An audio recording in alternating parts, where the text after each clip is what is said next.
来看到日本人拯救睡眠的品质可以说是没有极限，睡眠科技相关产品不断推陈出新，不只是有 AI 智慧床能够按照心率跟呼吸自动的调整角度，还有最新的智慧穿戴装置，睡前挂在脖子上，只要侦测到打呼，感测器就会震动，提醒睡觉的人要翻身侧睡。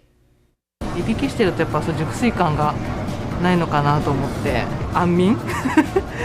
できるといいかなと。饱受枕边人打呼困扰，每天辗转难眠，带着小孩到卖场试了又试，决定买下这款及腰的长枕头，希望让老公打呼声从此消音。ちょうどここのですね隙間を埋めるような形になっておりまして、より自然な寝姿勢と。想矫正睡眠打呼习惯，除了靠枕头，还有这个最新智慧穿戴装置。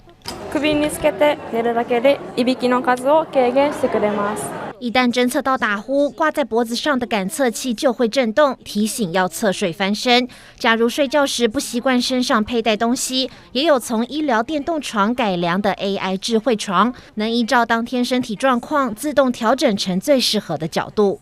心拍や呼吸などで眠りを感知すると、角度が自動で調整され、眠りやすい形にベッドが変形。その日に合ったベッドの硬さを調整することができるといいます。春天忽冷忽热，睡眠品质跟着下滑。不止助眠科技产品询问度高，有温热效果的一次性耳垂贴也很热销。